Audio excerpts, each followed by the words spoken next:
તો જો આપણે બનાવવા છે પેંડા.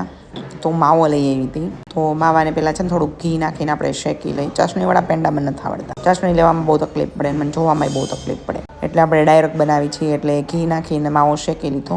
થોડોક શેકાઈ ગયો અને ઘી છૂટું પડવા માંડ્યું. એટલે આપણે નાખી દીધી 3 થી 4 વાટકી જેટલી ખાંડ. મતલબ જેટલું સ્વીટ ખાતા હોય એટલી ખાંડ. અને જ્યારે તવલીથી છૂટું પડે એટલે આપણા મેંડા થઈ ગયા રેડી. અને અહીંયા પપ્પા જે છે ને એ શેરડીને કટિંગ કરવા માટે બેસી ગયા હતા કે બધા ખાય, નહીં તો આખી હોય તો કોઈ ખાય જ નહીં, એટલે ઢોલકા કરવા માટે બેસી ગયા હતા. અને મારા પેંડા જે છે રેડી થઈ ગયા હતા. તો જો આ રીતે વાસણને જ્યારે પેંડાનું મિક્સચર જે છે ને એ છોડવા માંડે ને એટલે પેંડા વાળવા માટે તૈયાર થઈ ગયા છે એવું માનવાનું. એટલે પછી આ જે મિશ્રણ હોય એને ગેસ બંધ કરી અને પછી થોડી વાર સાઈડમાં મૂકી દેવાનું. અને અહીંયા જો આ ભાઈ રમે છે. અને જો આ પેંડાનું જે છે ને ઠરી ગયું એટલે મને એમ થયું કે ચાલો હવે આને આપણે વાળી લઈ. એટલે સરસ હાથમાં ઘી લગાવી એટલે હાથમાં પણ ચોટે નહીં. અને પછી સરસ ધીમે ધીમે વાળતા ગયા એટલે સરસ મજાના પેંડા છે આપણા રેડી થઈ ગયા. આમ તો છે ને પેંડા એવી વસ્તુ છે કે નાના મોટા દરેકને પેંડા વધારે ભાવતા હોય છે. કોઈને માવાના ભાવે, કોઈને ન ભાવે. અમારા જીયાન્સને જે છે ને એ સફેદ પેંડા ભાવે, પણ આ પેંડા પણ ખાય છે. એટલે કીધું કે આ વખતે વિચાર કર્યો કે ભાઈ બનાવી.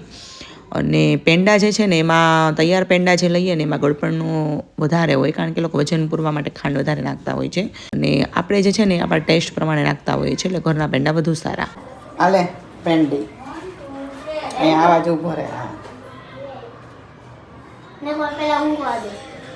દાદા આપણે બનાવી સીધ છે. અડધો બટકો ભાઈ થયો.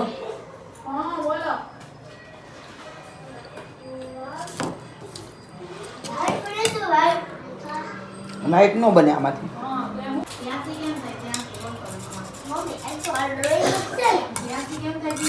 ક્રાફ્ટ ભીંડાની છાપ પાડવાની, કલર નથી પૂરવાનો.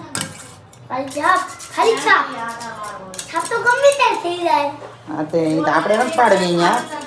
સ્કૂલમાં મેડમ ભીંડો આપશે અને કલરમાં બોળી તમારે આપણે હિન્દીનું કરવાનું. જો પેંડા છે ને મસ્ત રેડી થઈ ગયા છે. 15 જેટલા તો હશે, 15-18 ખબર હશે. 1 2 3 4 5 6 7 8 9 10 11 12 13 14 15 16 21 પેંડા થયા છે 500 ગ્રામમાંથી. મસ્ત પેંડા ચીકણાઈ નથી થયા, ખાંડાઈ માપે થઈ છે, સરસ થાય. હવે શિયાળાની ઋતુ છે ને એટલે રીંગણ બહુ વધારે મળે. અને આપણે બનાવવાનો છે ઓળો, એટલે રીંગણને મેં શેકવા માટે મૂકી દીધા છે. ઓળો જે છે એ લગભગ બધાને ભાવતો હોય. અને કઢીને ખીચડી બનાવવાની છે, એટલે ખીચડી માટેના ચોખા ને મગની દાળ જે છે મેં પલાળી દીધી છે. છાશ પડી હતી ખાટી 1 દિવસની, એટલે કઢી બહુ સરસ ટેસ્ટી થાય. તો એના માટે મેં ચણાનો લોટ નાખી છાશમાં અને પછી એનો સરસ મજાનો ઘોળ બનાવી દીધો છે. અને જેટલી છાશ હોય ને જૂની એટલી કઢી વધારે ટેસ્ટી થાય. તો રીંગણ જે છે ને ઓલમોસ્ટ લગભગ આપણા શેકાઈ ગયા છે. અને જો મેં ચેક કરવા માટે બંને બાજુ પહેલાં ચેકા મૂક્યા હતા એમાં. અને કઢીને જો મેં વઘારી નાખી છે, એટલે સરસ ખાટી મીઠી ગળી કઢી સરસ રેડી થઈ ગઈ છે. અને હળદર નાખીને હું કઢી બનાવું છું. કઢીને ખીચડી મારા ફેવરેટ. આપણે હવે પલાળવાની છે મહેંદી. મારે માથામાં નાખવી છે આગળના ભાગે. તો મહેંદીનું જે પેકેટ હું લાવી છું ને એ મહેંદીનું પેકેટ આપણે તોડી નાખી. અને લોખંડનો વાટકો મારી પાસે પડેલો છે. તમે આગળના વ્લોગ મારા જોયા હોય તો તમને ખબર હશે. તો એ લોખંડના વાટકાની અંદર મહેંદીનો પાવડર લઈ લેવાનો છે. અને એનો રેડિશ કલર વધારે ન આવે એટલા માટે હું એની અંદર નાખું છું તેલ. કોઈ પણ તેલ નાખી શકાય, અહીંયા કોપરેલ તેલ એડ કરું છું. અને ત્યારબાદ પાણી કે છાશ કે દહીં નાખી અને મહેંદીની સરસ મજાની એક ઘાટી પેસ્ટ બનાવી લેવાની છે. અને 24 કલાક માટે રાખો ને એટલે લોખંડનો કાટ એના ઉપર ચડે એટલે મહેંદી એકદમ કાળી થઈ જાય.